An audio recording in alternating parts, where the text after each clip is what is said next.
to fill this staff out. It's going to take a minute to get everything filled. There's a ton of people that are still playing, a ton of people in the playoffs, and you're working through all of that. Again, credit to our administration for giving us the resources to do that part the right way. And then right in the middle of all of that was signing day. And that process was fascinating. Getting here, getting on the phone with all of those kids while trying to do the priority, which is meet with our kids, the priority also being the signing class.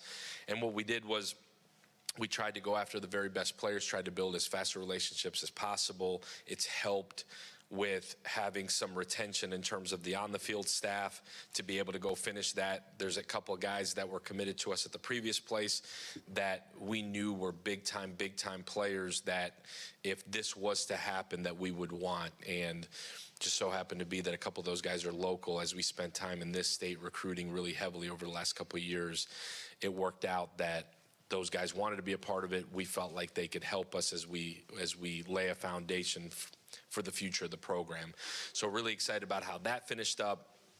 And now we're heading into this 3-week period where we're continuing to build relationships with our guys, getting people in the building that are going to be a part of this staff permanently, and then head into January full steam ahead, getting out on the road, attacking what's needed through the transfer portal. More importantly than anything else, getting these guys back on campus and starting to build what will be the foundation for the fall. So I'll open it up to questions from there. We'll go with Jason, Brian, OJ, you start. We'll get through everybody. Alex, Jason Caldwell, Auburn Undercover 247. You mentioned transfer portal. How do you approach that now as you go roster retention versus what you're looking for, and any thoughts on maybe some of the directions you might want to head early on?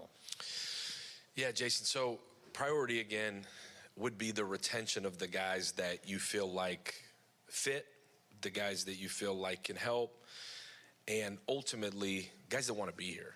I think we're still a couple of weeks away from truly knowing, man, if there is a match there of, man, we want this guy here and he wants to be here.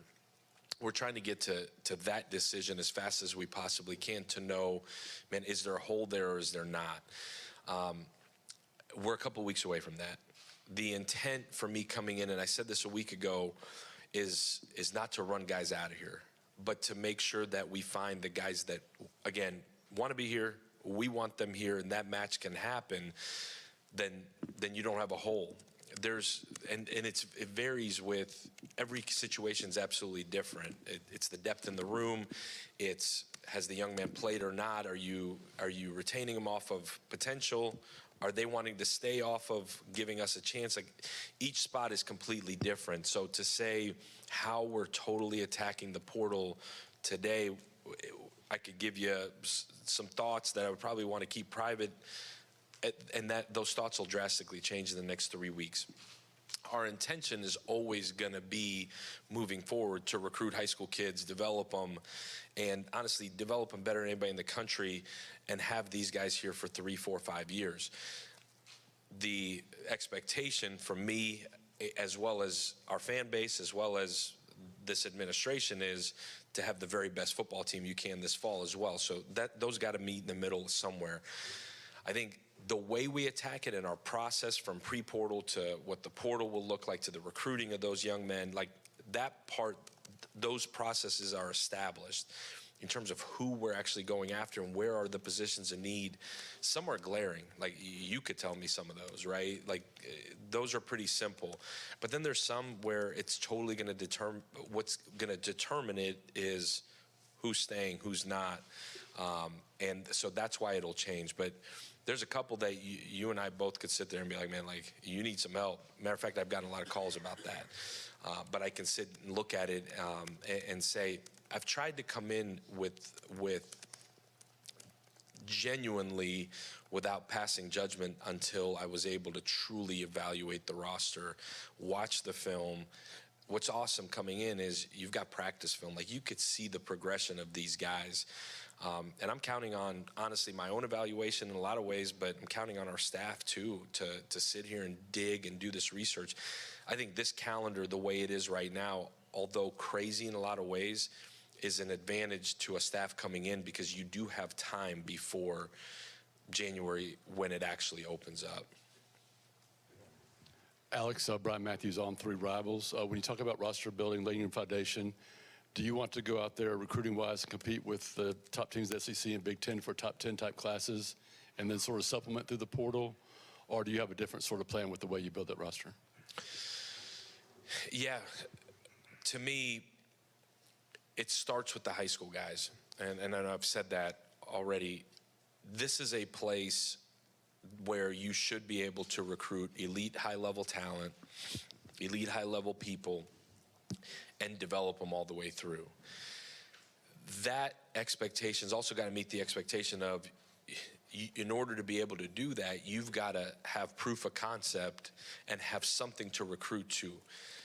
That something to recruit to is Auburn University, the investment that's been made in the facilities and the investment that's been made in personnel here.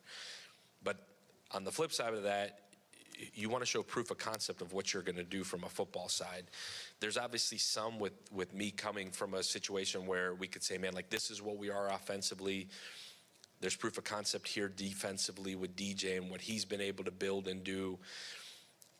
And so you're trying to match those two to be able to have proof of concept of us at Auburn University this coming fall. So that's where the balance is. You want to be the very best version of us this fall that you possibly can be, while recruiting and building for a sustainable long-term program at the same time. So without sacrificing the long-term piece, we're going to go and recruit through the portal pieces that we feel like we're missing, and guys that could come in and help us. There's going to be some instant impact guys. There's also going to be some young guys that there's relationships from throughout the staff that are somewhere that either were minimal contributors or just young guys that maybe contribute a lot, that would kind of fill those slots of some high school spots that we didn't get last Wednesday. So it's going to be a mix there of both. I think your question of, man, are you guys going to try to get top 10 classes here? Well, man, I would certainly hope that we would go and recruit at the elite of the elite level, whether that quantifies to a top 10 class on Rivals or on 3 or 247 or whatever. I would assume those would match. We're going to go get the very best football players that fit what we do, that fit our culture, that can enhance our culture. Whether that equates to a top 10 class or not, I don't know, but we're going to recruit at the highest level you possibly can. And so the ultimate expectation would be that within this 250-mile radius, we're going to do everything we can to keep these kids home. We're going to go national at some spots where that we may not be able to get locally here. And then at the end of the day, we'll supplement, especially through this first year or two, with the portal. I think the portal is always going to be silly not to, especially when guys from this area have left and there's an opportunity to bring them back when they're high-level players for a multitude of different reasons. I think that's why this job is so attractive, too, is because you look at whether it's 250, 300 miles around here, this is the best high school football in the entire country in that area. So guys will inherently, people come down here and recruit, guys will leave. We want to be a place where they can come back to if they fit what we're doing. But I think long-term, you want to recruit high school, develop high school, and supplement with the portal. And I think that would be the perfect formula as we go. Alex, Justin Hoganson, Auburn Sports, on 3 Sports. Talk about maybe some of the conversations. I know you don't want to go in depth, but what were the conversations like with some of the staff that you had to let go? Like, how does that go, and what's the importance of, how do you value loyalty and bringing the guys with you that have been with you at South Florida in that equation? How do you sort of go through the process of keeping and retaining and valuing, I think, the loyalty of bringing those guys that have been with you and building what you had there? Yeah, I think it's a great question. I think it's a balance of both. As you come into a place, inherently, there's 2 situations you walk into, and if this is too deep, tell me. But there's situations where guys walk into jobs where there was high level of success and that person had moved on. That's one situation you walk into that you got to evaluate in one way. And then there's situations where you walk into where there wasn't a level of success or the standard wasn't met, and so there's a coaching change. Both are uniquely different. In my lifetime, for whatever reason, I've kept walking into the latter. And so you walk in understanding that there wasn't a level of success, but were there areas that there was success? And those are the first ones you want to look at, and you're like, well, who is in charge of that? And man, is there valuable people? Because these are like, in the media world, it's like you hire, you fire, you move, and it's just kind of like you just keep people moving along. These are human beings that have families, that have careers. So there's an emotional element to all of it. At least in my mind, you try to treat people and deal with people just like you would want to be treated. I've been on the other side of it too. I think if you've coached long enough, you've been on both sides of it. So my intent coming in here was figure out where the areas that are elite or are at a standard that we would want it at, and sit down with those people and really look at why they're doing what they're doing at an elite level, and maybe there's an opportunity to retain and continue to be a part of our staff. You look at areas that weren't successful, and you look at those a little bit differently. I think on the flip of it, there's certain people that have helped you build through your time, whether it's as a coordinator, or as a head coach, that you're like, man, like I ain't doing this job without that guy. So there is that human element of that as well. And you're trying to mix both. I think ultimately you've got to have a group of men and women that you know will do it the right way at your standard every single day that you do this. And the right way for us is really simple. Like the best things you could possibly do for the young men in your program, you want to be able to keep those people around.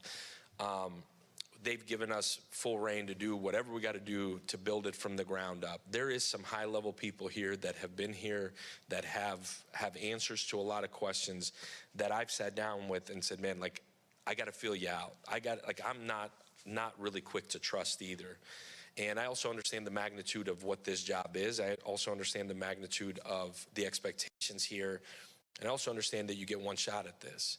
And ultimately, I'm going to hire and bring people in here that I know will do what's right by the young men in this program, will do what's right by the recruiting process in this area, and ultimately give us the best chance to go be successful and win, both in recruiting and then the actual football games that matter.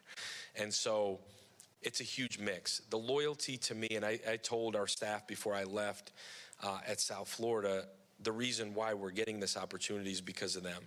I also told them that I'm going to make sure that everybody there in some way, shape, or form ends up in a good situation or in a good place. I think everybody's aware that's done this job, that you can't ultimately bring everybody. And there's some people that you just don't feel like fit. And that may be regional, that may be things that happen there, they just don't fit. But at the end of the day, you're trying to find a balance. There's also people that I've worked with over the years or have admired from afar. I'm like, man, like if I get an opportunity to hire this guy or this girl, like, man, like I'm all in on this person. And so it's a mix of all of it. And the balancing of getting people here quickly, but also getting the right people here has been the most important part of what we're trying to do. And it's also not just putting a bunch of people in a building and saying go. There's got to be fit, and that's fit in every aspect of the program. And that's, again, from the on-the-field staff to the support staff around them to the young coaches to then, again, you go back and it's sports medicine, it's creative, it's strength, it's nutrition, it's every single person that touches these guys. Ultimately, you know, you said the word loyalty. I think loyalty is absolutely critical, but I also think that loyalty doesn't mean that, man, this person would never leave you. I think loyalty is doing the very best job you can day in, day out, doing right by the guys in the program, doing right by the people you work with as hard as you can every single day. And that doesn't mean you don't ever leave. Like, there have been a lot of people that I've worked with, that have worked for us, with us, that have left, that are sitting upstairs right now working because they left for a better opportunity, or a better opportunity for them and their families. Now, I say all of that with the last part of what I've done in terms of our staff is there have been some positions that we've let go simply because we've got people that we're bringing in. But there's also a bunch of people in the building that I'm meeting with this week to truly gauge where they are, whether they fit what we do or not, that I've got to sit down with and have conversations, continue to do background to make sure that at the end of this whole process, we end up with the best group of men and women that are going to help us be successful in every aspect of our program. Yeah, Alex, JG with Auburn Sports on 3. You said in your first press conference you really wanted defense is going to be really attacky and aggressive. I figured you would like DJ. He's that way. Talk about your decision to hire him, to retain him, and just kind of what your favorite thing is about what you think he's going to bring here. Yeah, I think DJ, again, talked about the staffing. I've known DJ since I was in college. I've coached against DJ, admired watching. You can flip the film on and know what DJ Durkin's about. I think being around him now every day for over a week, it's reinforced for me what I thought all along going into it. It's also different when you've coached against them as a coordinator, and you're sitting there and you've got a week to know every single thing about this guy and how he's going to call a game and tendencies and how he thinks. Like when I was an offensive coordinator, I would spend every living moment as you game plan trying to figure out a guy's tendencies, what makes a guy tick, what pisses him off, where can you find that edge to go score one more point than these guys. And so for me, being around DJ here for over a week now, again, we go so far back. We know so many of the same people. We've been in touch. And as I was going through this process, like, as whether I'm supposed to say this or not, but like DJ in my mind, as I was gonna go through and put a staff together, DJ was the defensive coordinator I wanted to hire.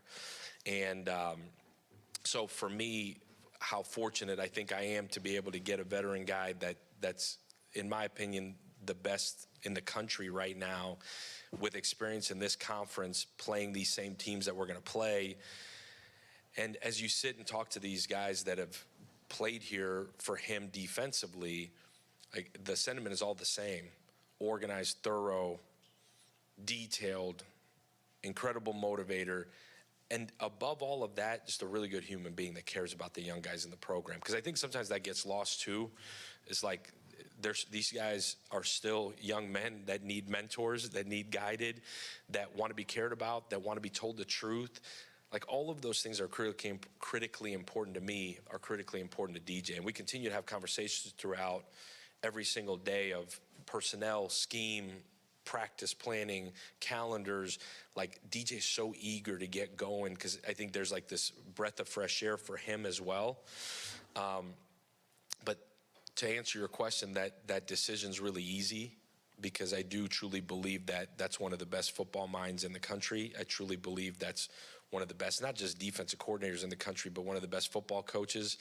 He's done it at a high level for a really, really long time for a reason, because he is one of the best to do it. And for me to be able to partner with somebody like that is special. I think we're going to grow through this process here, and my hope is, as we put this roster together, as we build this team, we build this foundation, as we put the defensive staff together too, that it's as in sync as it's ever been, and all moving in the same direction. That would be the expectation and the standard for us as a staff moving forward. He's going to lead the defense. He's going to be a huge part of my decision-making in terms of how we move forward on the recruiting side. He's going to be a huge part of my decision-making as we move forward through the off-season plan and into the summer, into the season, as will Coach Gordon, and as will, from a special team side, as will Coach Gio and our strength staff. Like, he is, I'm excited to have him. I'm excited to be a part of to be a part of this program with him leading the defensive charge. And you had another question there. I can't remember what you asked. You got enough? Yeah, I'm good. Let's ride. Good.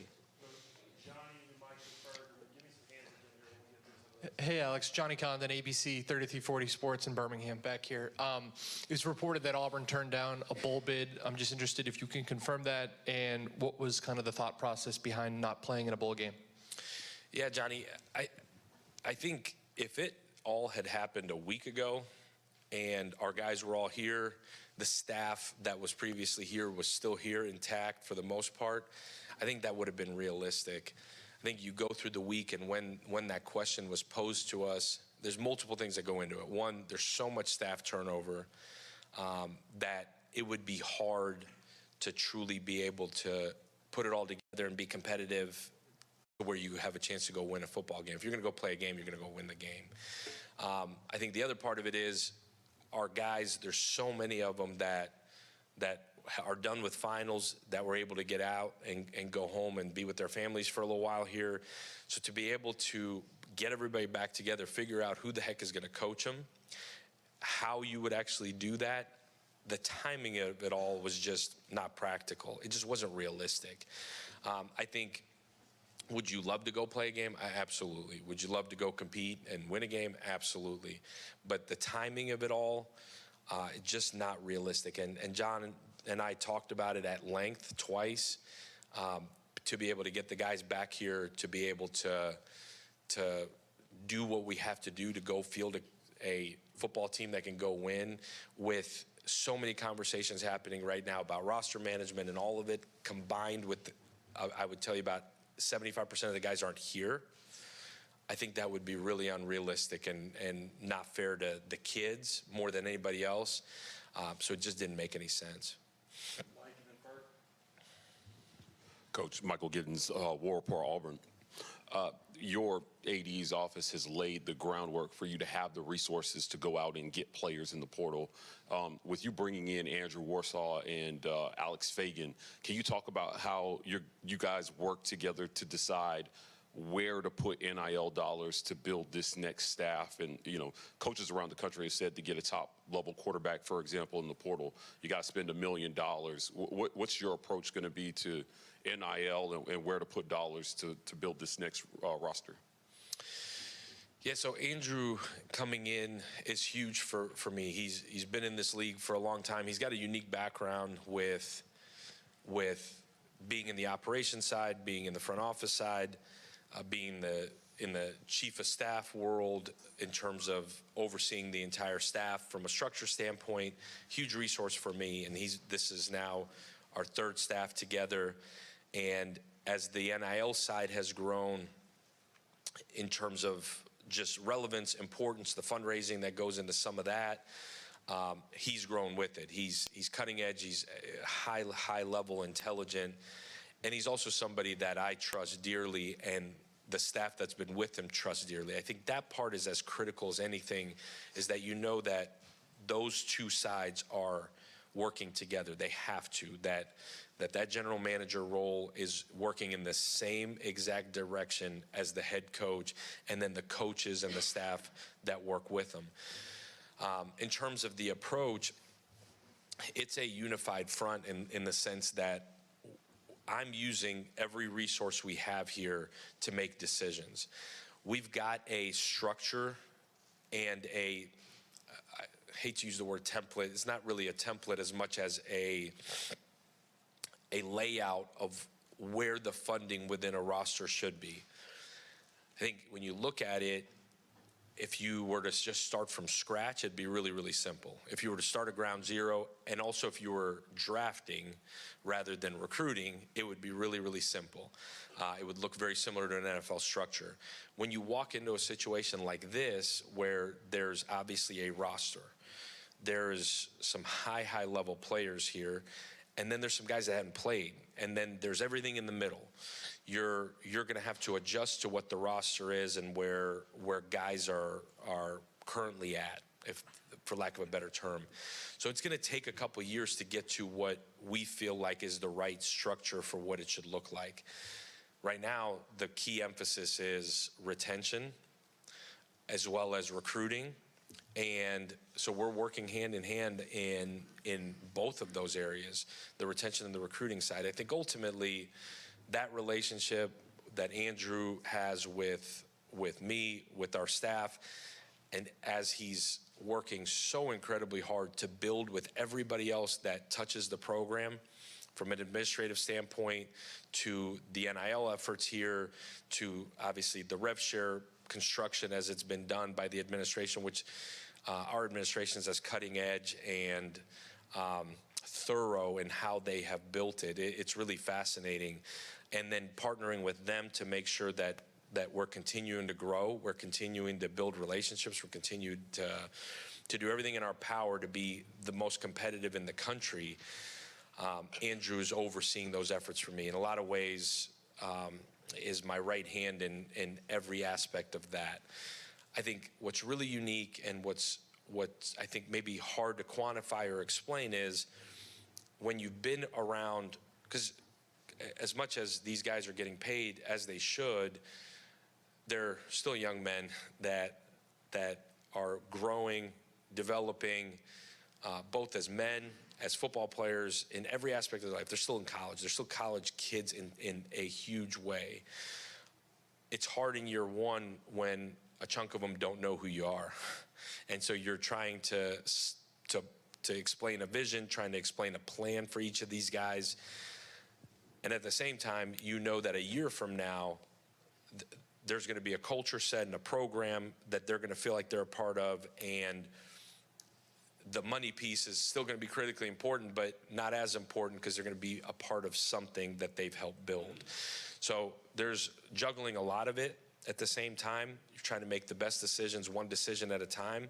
To be honest with you, that's what the last 7 days have been in every imaginable way. It's a series of decisions every minute of every day that ultimately I'm sitting there making, and you're trying to surround yourself with the very best people you can that know who you are, know what you like, know what makes you tick.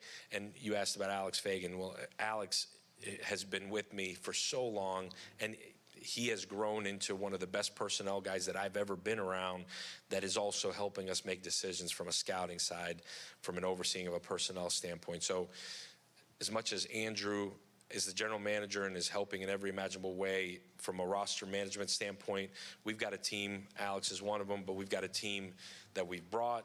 We've got a team that we're hiring. There's in some ways people here that have helped and will continue to help. And I think as a team, between the scouting, the personnel, the advanced scouting side, and ultimately our coaches, will put together the very best roster we possibly can with the resources allotted here in as fast of a time span as we possibly can. We go Ferg, Hill, Jared, and Jacob. We'll try to circle back to work together. One question. Justin Ferguson, Auburn Observer. Obviously, it's tough, when you come in and get hired, and then 72 hours later, you got to sign a recruiting class. How did you feel like you guys did in that? Because there's so many moving parts, and that's obviously, a tough situation in a short amount of time. How would you kind of evaluate how your guys did, signing that first class? Yeah, I'll give you the true answer on signing class questions in general. I think you'll know in a couple of years. Some positions faster than others, but I've never thought that winning signing day, quote unquote, is critically important. I think if you try to win signing day, you're probably barking up the wrong tree in a lot of ways. I think if you win football games, probably helps you a little bit more. Probably appreciated in a lot of ways. And that's not a cop-out. Don't take it this way for what the class was. I think for having 72 hours to piece it together, I think we got high-level guys and, just as important, high-level character to come in here and help us lay a foundation for what this culture is and what it's going to be. There was some guys that we got that I didn't think we could get. There were some guys that we got that, or some guys we didn't get that I really wanted to get. I try not to judge it in any way until at a minimum this fall, to where at least you're like, man, like physically that guy's got the traits, mentally that guy's got the traits. But in reality, especially at this level where you're playing the best talent in the entire country, I think we evaluate the class at least 24 months from now and see where those guys are at. But the reception was incredible. Every single guy, whether they were committed here or that I reached out to, was receptive, listened. Some guys were just too deep somewhere else. Some guys said, you know what, like, I believe in you, and I just wouldn't come play for you where you were at before. It just wasn't big enough for me. And now here we go. We're at on the biggest stage in the country. So I would tell you, I left really Friday morning. I left feeling like, man, I can't actually believe we got that done. Now let's see what they look like. So positive in every imaginable way there. Bill Cameron with The Drive on ESPN 106.7. I understand you're still putting the coaching staff together, but you mentioned Coach Gordon. Can you talk a little bit about him, and is there anybody else that you can officially announce on the staff? Yeah, so Joe Gordon and I have been together. We go back to our Iowa State time. We got there at the same time. There's no substitute for going to battle with guys day in, day out, over and over again. Joel's one of the smartest people I've ever been around. Joel's a much better coach than I am. High level developer of the quarterback and an elite level play caller. Brilliant in every imaginable way. On top of all that is an incredible human, incredible coach, develops relationships on a very, very real level with guys, and not just a ton of personality when you're in a setting like this, but in a room, one of the funniest people you could ever imagine. Does a great job leading, very cool, calm demeanor, which I've been known to be the complete opposite. So I need that, and you'll see as on our staff, I found a fine balance of guys that could keep me down and guys that could bring me up. But Joel left a situation 3 years ago that was really, really good from a football side to come with me to South Florida, and has helped us build what I guess ended up being the #2 offense in the country. And he's a huge part of that, and one of the best coaches I've been around. So really, really lucky that he decided to come with. I think officially we're still working through the rest of the hires, but I think there'll be a release out tonight with at least the guys that are totally official. But Joel, I don't even know if he's official or not, but Joel's a hell of a ball coach and an incredible dude. But from a quarterback development standpoint, the best I've been around. Coach Jerry Humphrey III, AL.com. In your meetings with some of the players, what's some of the things you learned about last year's roster, and how have they kind of bought into what you're bringing here to Auburn? Yeah, really awesome question. I think the thing that that's been, and I don't know if unexpected is the word, more so like I get taken aback, is 100% of the guys that I met with, literally every single guy, and the conversations go where they go. There's no script at all. But at some point in every conversation, I ask the guys, like, hey, do you like it here? Like, or do you love it? Like, what do you think of this place? Because 100% of them have seen more of Auburn and have experienced Auburn more than I have at this point. And I think the thing that's really, really cool is every single guy that I've met with says, I love Auburn. Not yeah, it's cool, but I love Auburn. I've never been at a place where 100% of the guys say that. And some guys have had incredible experiences from a football side. Some guys haven't. Some guys have had incredible experiences with certain coaches they've been around, and some guys haven't. That part is inconsistent as you go through it, but the part that's been as consistent as anything, like, I'm energized. Every time those guys say that, I'm like for real? Like, it's that cool, man? Like, it's real? They all love it, and they all talk about the same things, how the people here have taken them in. Every single one of them talks about what game day's like here. Every single one of them talks about how the student body treats them as they walk around. And my response to all of them is exactly the same, man. Like, can you imagine what the hell it's going to be when we actually win? Like, if it's that good now, like, holy smokes, like, what about when we win? Like, now? And they all kind of look at you like, you can do that for us? Like, I can't, because I'm not very fast, but you can. There you go. There you have it. But in reality, that's the part that's like energizing as you sit there, and it kind of sits you up in your chair every single time, because you're like, well, if you love Auburn, then tell me what the hell the problem is. And then tell me what your experience has been here. And each guy has had their own story and their own experience here. But ultimately, what we talk about is, and all you can do is tell them who you are, what you're about, and you give them your vision for what this is, but you talk about your previous experience. Like, for me, you do feel like you're sitting there and you're, quote-unquote, recruiting. But ultimately, and I think I've gotten to this point in my career by just being who I am. And we talk about what this program is going to be. I refer a lot back to the last couple of places I've been in leadership roles where, man, this is what we built, not from a win-loss standpoint. A lot of it is a development and culture standpoint. Like, this is what's really important to me. Is it important to you? And then on the flip of it, like, what's important to you? Like, what makes you go? What makes you the player that you are? Give me your recruiting journey. Why'd you come here? And to be honest with you, every single guy, in some way, shape, or form, the conversation leads to the same thing, which is like, man, I understand you didn't choose me. Like, there's nobody sitting in that team room, nobody I've met with that has chosen me or had chosen me. They chose Auburn, they chose a previous staff. But the truth is, I chose them. And I'm here because I wanted to be here.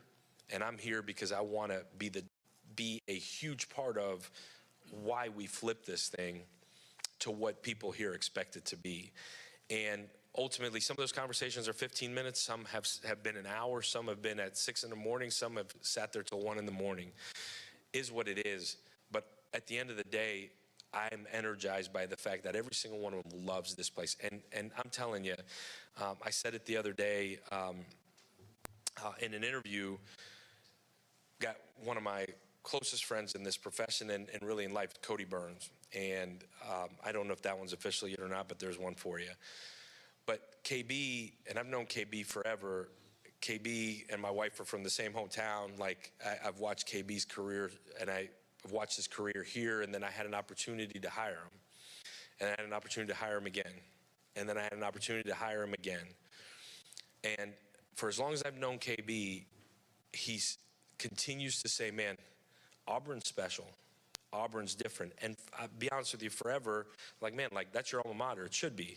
You had a great run there, man. You got a national championship ring. It should be special. And he's like, no. Like, you don't understand. Like, it's different. Like, man, I think my alma mater is different. It's awesome. He's like, no, it's different. You just got to be there to feel it. And I've always discounted it as KB being KB, loves his alma mater. And I've been here for a week, and I haven't been outside of this little area here very often, except to go to the hotel. But as you meet people, you talk to the players, you meet people who this is important to, which is everybody that you touch. I'm like, man, like, KB, I'm starting to understand why it's different. And I haven't been part of a game day, but even the Tiger Walk for my press conference to the welcome that I felt, I can see what he means. And I get goosebumps thinking about, man, like, I get to coach at Jordan-Hare Stadium. Like, I get to do that. But when we get to that point, I think it'll set in that why this place really is different. And I think unless you've been here, you don't know. And I can't wait to continue to learn about why. But I think KB was right in that way. Dan Peck, ESPN 1067. You inherit a roster with a couple of quarterbacks who have eligibility remaining. The portal opens in a couple of weeks. What sorts of things do you and your staff prioritize when you're deciding if someone would be a right fit at the quarterback position? Yeah, there's a lot that goes into the QB spot. And you're right. We walked into a situation where there's uber talented guys that we've got to continue to work through with them on, man, this is what we want to do offensively. This is how we feel like you fit. And then you want to make sure that you fit them too. I think the biggest thing at that spot is having guys that are high level, intelligent playmakers that have a skill set that you could build an offense around.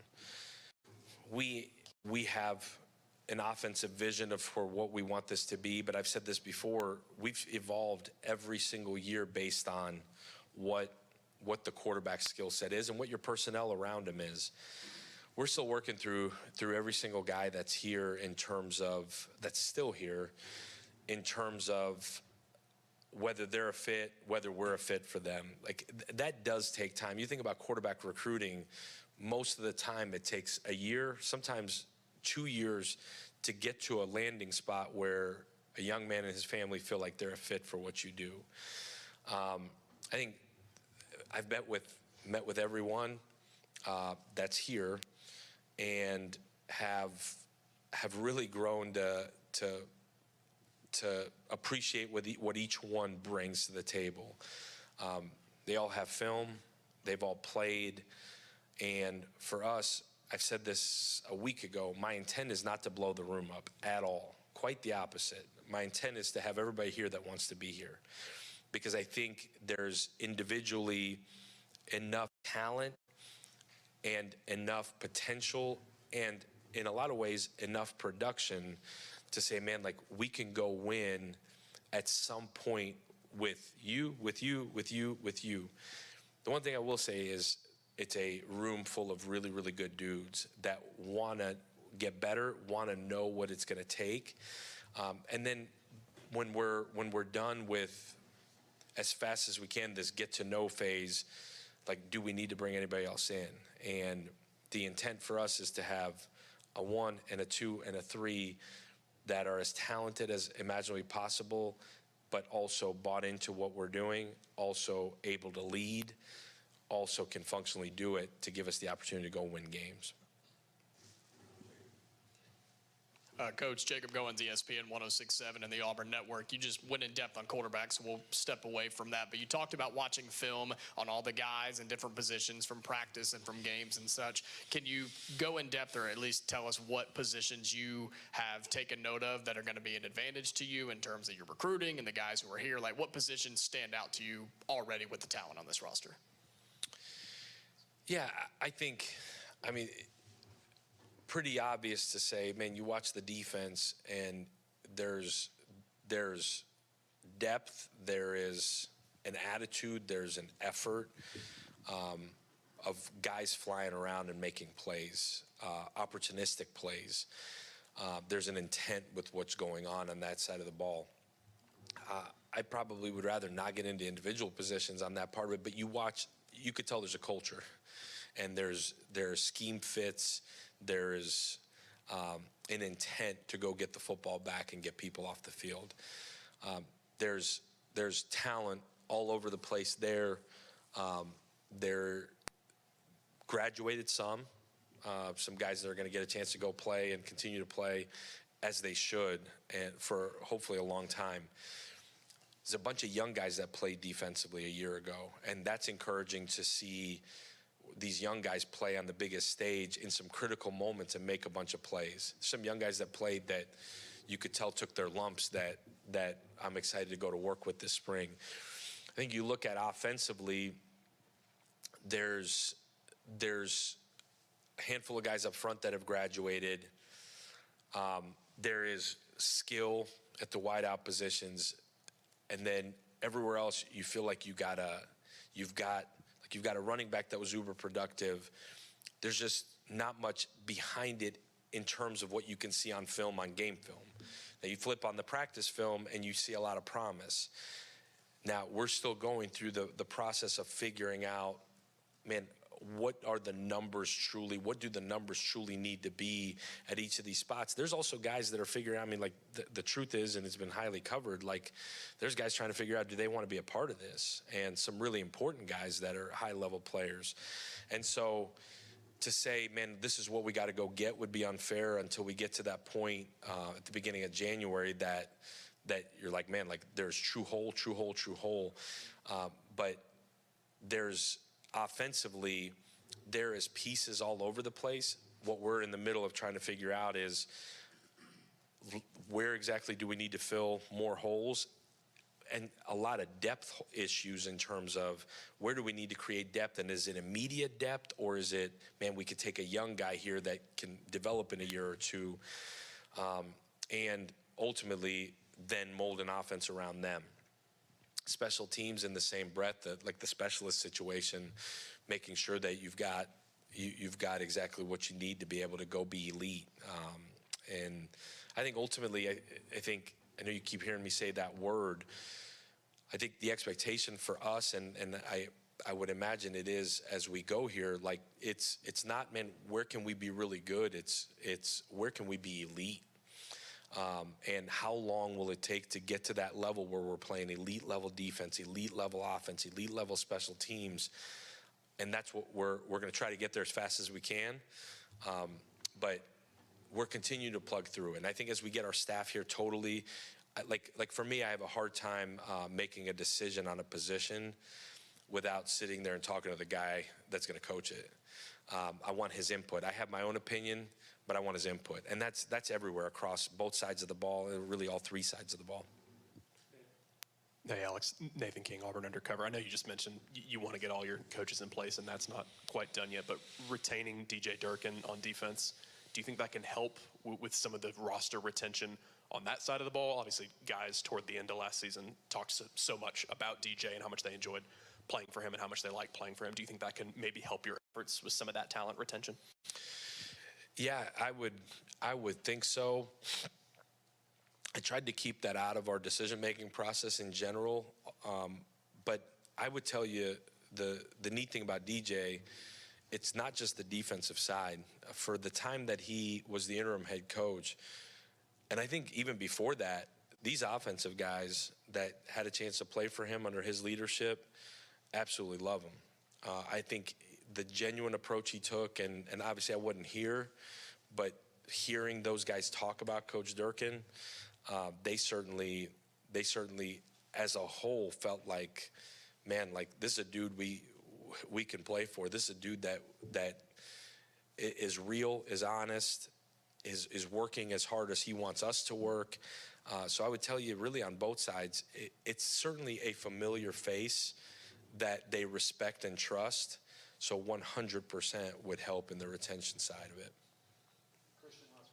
Hey, Coach. Christian Griffin with ESPN 106.7 in Auburn. The transfer portal calendar is completely different than it has been in the past. You don't have that spring window anymore. Is there any added pressure for first-year coaches, or is there any strategical changes of making sure you get the guys that you needed, maybe even one more in those positions where you see you could need somebody now that you don't have that fail-safe, is going out and getting somebody in the spring?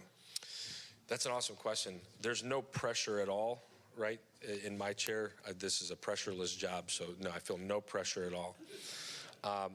But all joking aside, the pressure is on making decisions really quickly. That's where, I think for years it's been, man, I want to see, by years I mean the last 3, man, I want to see this guy through spring, or I want to see this group through spring, and then see, man, do we need to add somebody there? You don't have that luxury anymore. You're trying to make those decisions. I think for a first-year coach, you hit it dead on. Like, that's an awesome question. Like, you're having to make these decisions off of game film, yes, practice film, which wasn't your own practice film, in a different scheme than what you're running, at least offensively. Defensively, you feel like there's continuity there. But you're trying to make decisions off of a young man that you've never been able to work with, put your hands on. Like you've never been able to work with these guys. So the pressure is definitely on to make the right decisions. You're trying to gather as much information as imaginably possible to make real, authentic decisions. And it's not so much, man, who do I ask to move on? It's more so, man, is this guy ready to help us? And so, yeah, the pressure to make decisions really quickly is real. It's certainly easier in year 2 and 3 and 4. And I think in year 2, 3, and 4, your development of the guys that are redshirting, your young guys, or maybe guys that aren't redshirting but just aren't playing a ton, that development has become so much more critical because you're going to have to make a decision in the same breath that winter on them rather than in the past where you've been able to make it in the spring. So evaluations got to be elite. You got to go with your gut in a lot of things. And I think the gathering of information more than ever is so critical right now. And that's why I say, like, you're using every minute of every day to try to gather every piece that you can to try to make elite level decisions. Because once you get to the end of January, your roster is your roster. All right. Thank you, Coach. Thank you, guys. War Eagle.